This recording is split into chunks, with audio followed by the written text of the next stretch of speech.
आप कुछ मिलिए या किसी की सिफारिश करिए।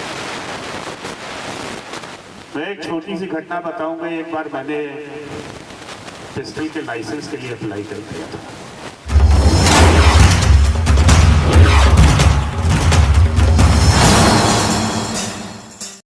स्वर्गीय पंडित केसरीनाथ त्रिपाठी व पूर्व राज्यपाल की पुण्यतिथि रोहा विद्यालय में संपन्न। नमस्कार, आप देख रहे हैं रन्नो टीवी भारतवर्ष। मैं हूं आपके साथ गौरी शंकर बिंद।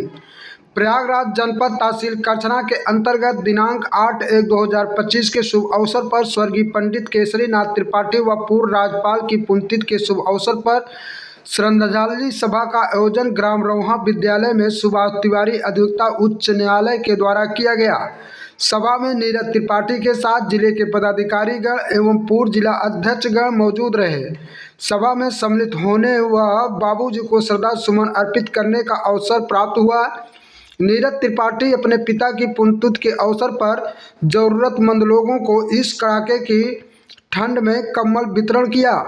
इस सभा में वरिष्ठ भाजपा नेता संतोष त्रिपाठी, राजेश पांडे, सुभाष तिवारी, विभवनाथ भारती, रईस शुक्ला, राजू गुप्ता, जगदीश कुमार बिंद भाजपा कार्यकर्ता के साथ गांव और क्षेत्रवासी उपस्थित रहे।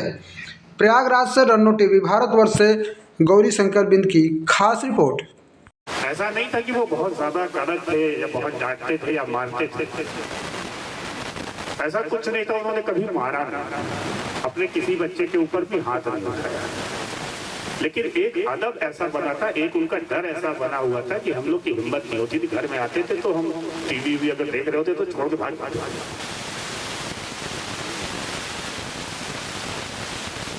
जब मंत्री थे तब भी हम लोग को किसी भी सरकारी वाहन की या किसी भी सरकारी फैसिलिटी को यूज करने की छूट नहीं थी।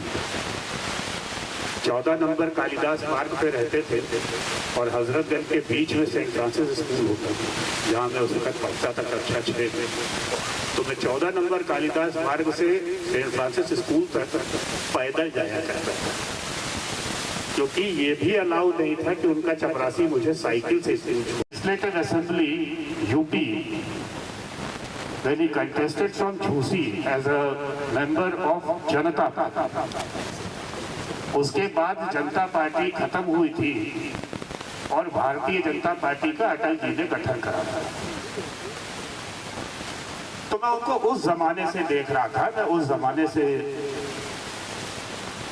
लेकिन कभी भी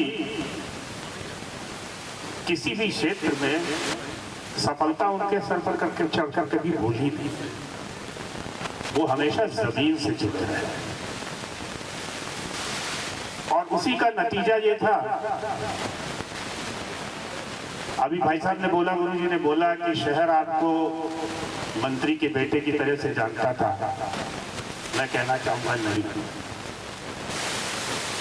शहर मुझे विधानसभा अध्यक्ष के बेटे की तरह से जानता था। मैं कहूंगा नहीं,